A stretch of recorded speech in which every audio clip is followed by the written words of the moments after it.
Do you want to live in Japan but not work there? Be a student. Being a student is a great way to experience Japanese culture, live in Japan, and learn the language without having to work in the corporate life. And today I'm going to break down exactly how you can do it and give you 5 realistic options of studying abroad in Japan and earning a student visa. I'm going to break down how much these types of programs cost and compare them to the United States, and then talk about what it's really like to live in Japan. So I think there are 5 major different types of studying opportunities in Japan. So the first one is attending undergrad. The second one is attending grad school. The third one is attending language school. I made a language school video. You can watch it here and I'll link it. And the fourth one is there are specialty schools. So I've had friends who've done like fashion or tech boot camps or even like art. And then the last option is study abroad program. So a lot of schools in your home country might have a study abroad program. So I studied abroad for a year. I can talk about that more in detail at the end. And I'm going to study abroad again at KL Law School in the next month. And I think those are really great opportunities for you to experience Japan and live in Japan without needing a job. And you can kind of get maybe a taste of what it's like to live in Japan without committing and fully leaving your home country and taking a job and moving all your things and applying for a long-term visa. So for the first studying opportunity that I want to talk about is there is an American campus that is actually American accredited, and it's called Temple University Japan. So they have their own Japanese campus, I think in Kyoto and in Tokyo. I think the Tokyo campus is on the Toyoko Denen Toshisen, and they have a new campus. I went to tour it last summer when I was thinking about doing a study abroad for the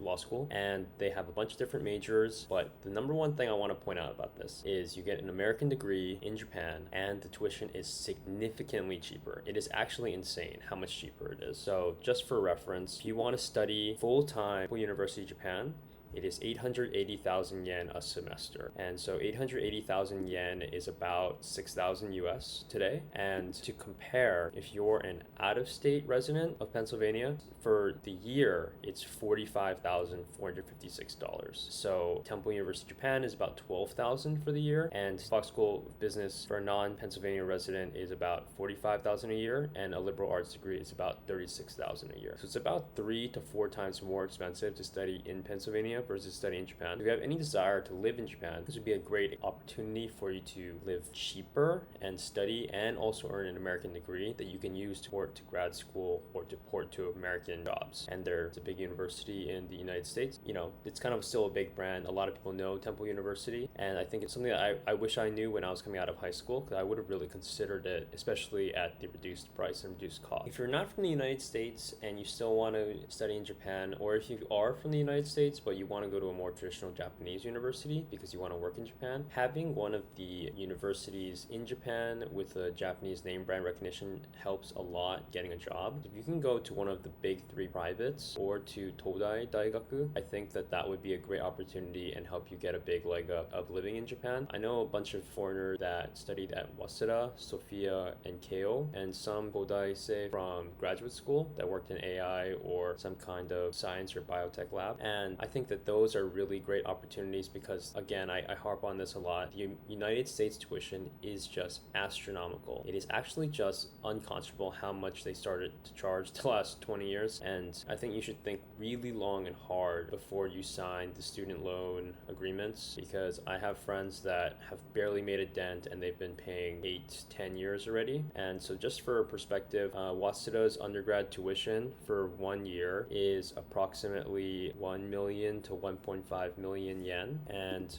1.5 million yen is about $10,000. And so if you're thinking about doing that versus going to an American university, you will be very, very hard pressed to find a private university in the United States that will charge you $10,000 for the year. I think at minimum, any private school that I've seen is really on the low end, 35,000 to 40,000 for the year, and a lot of schools are 60,000. And then this is not living in a big city. Some of these private schools are probably, in college towns or the middle of nowhere, quite frankly. And if you want to live like a similar lifestyle to Tokyo, probably the only place is New York City. And to study at New York University, it's probably 80,000-90,000 a year versus 10,000. So I think that is something to really consider, that if you go to a Japanese university, you can have 1, a better shot of Japanese employment, 2, you can improve your Japanese, and 3, your student loan burden when you graduate will be significantly less. If not, maybe you'll have next to none because you'll be able to get substantial scholarship money. If you were to get a $5,000 scholarship scholarship at a Japanese university, that will pay half. A $5,000 scholarship in anywhere in the United States, that will like barely cover your rent for a semester. And so just that plus the weakness of the yen, I think makes studying university for undergrad and even graduate school, which I'll talk about next, extremely attractive. And it'll just kind of lift this very big student loan interest burden off of your life that I think will make your cost of living and your opportunities to live in certain places going forward after college as an adult much easier. So the next thing I want to talk about are grad school opportunities. I think Japan has really great grad school opportunities in the biotech, science, and AI technology labs. And so Tokyo University, Kyoto University, Waseda, Keio, they all have graduate school programs that are,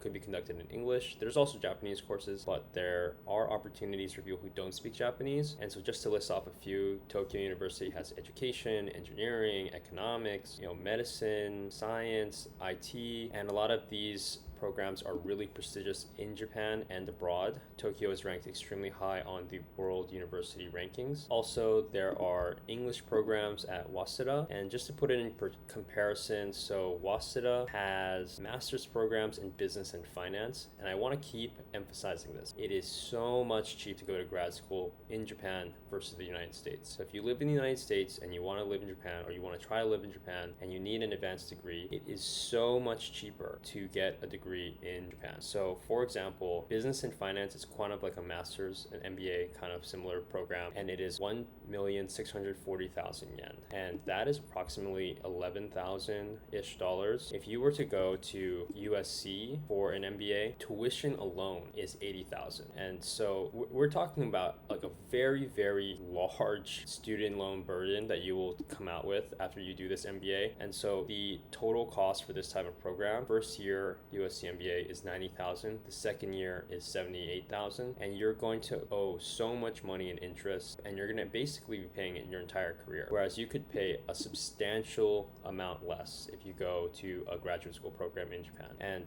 like I said, I'll show a flash up this master's program list. There's political science, there's economics, there's law, LLM programs, human, social sciences, sports sciences, international studies, Asian Pacific studies, business and finance. And I think I'll try to interview some of my friends that have studied and do lab work or research in technology, and they can tell you they have really great job opportunities. They really like their life in Japan, and it's just a great opportunity that I think more people should start to explore. So for the third part, I want to talk about our Japanese language schools. So I've kind of made a video about this before, but Japanese language schools can be 1 to 2 years, and you specifically only learn Japanese. So you learn how to read, write, speak, and do different things at the language school. There's a bunch all across Japan. It's in Nagoya, Osaka, Tokyo. There's different kinds.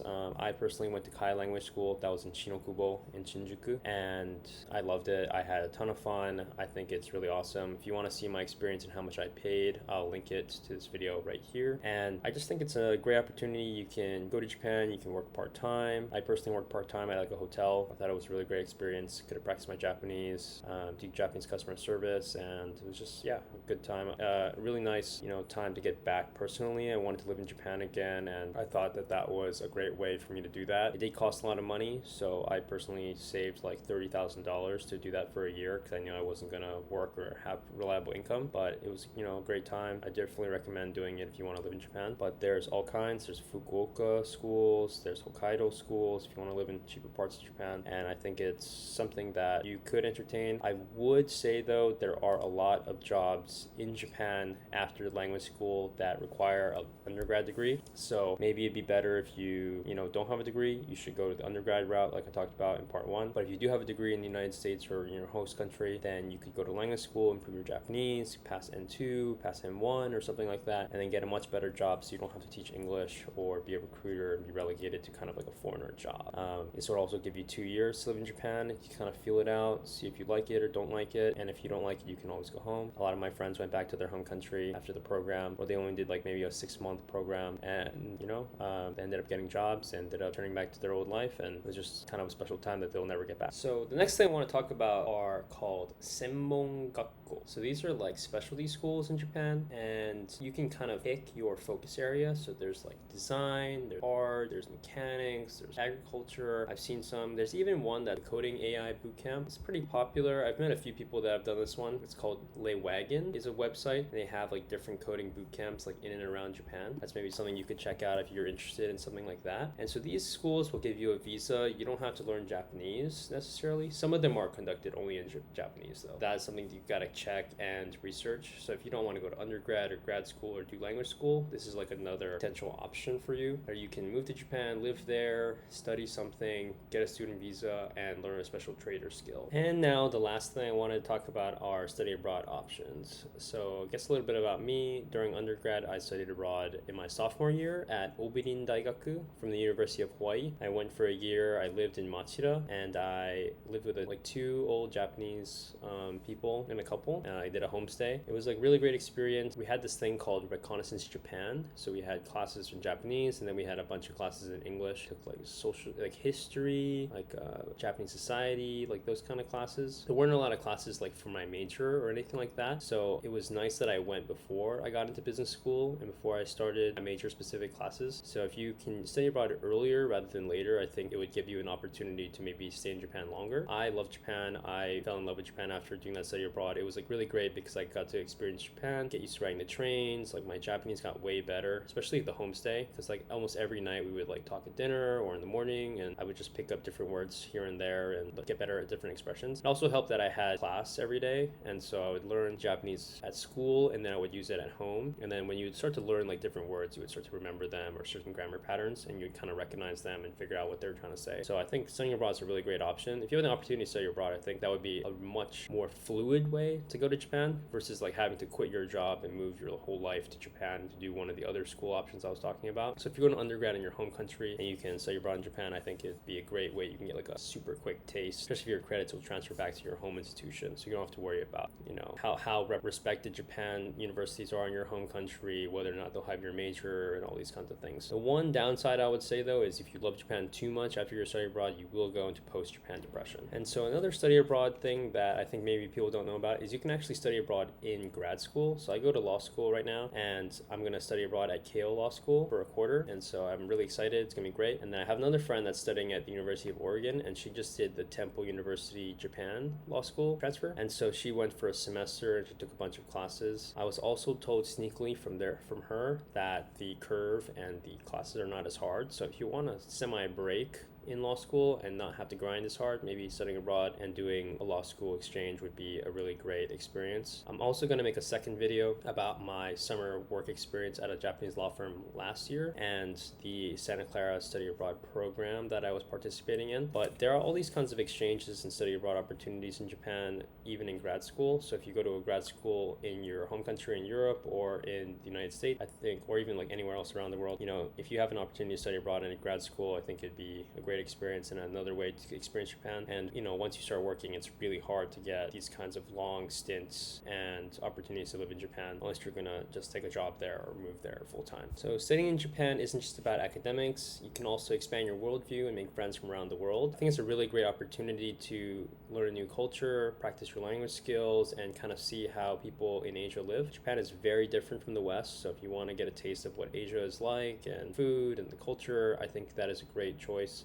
And it has really great infrastructure. It's clean, it's safe, and just a really fun, awesome place to live, especially if you're young. And I think one of these 5 paths could be for you. And so if you're studying abroad or you have studied abroad, or you know, you'd be interested in being interviewed by me, like, comment, or message me. You can also find me on Instagram. But if you find, you know, one of these messages helpful, I'd love to hear about it in the comments. So if you guys could like and subscribe to the video, and thank you. Until next time.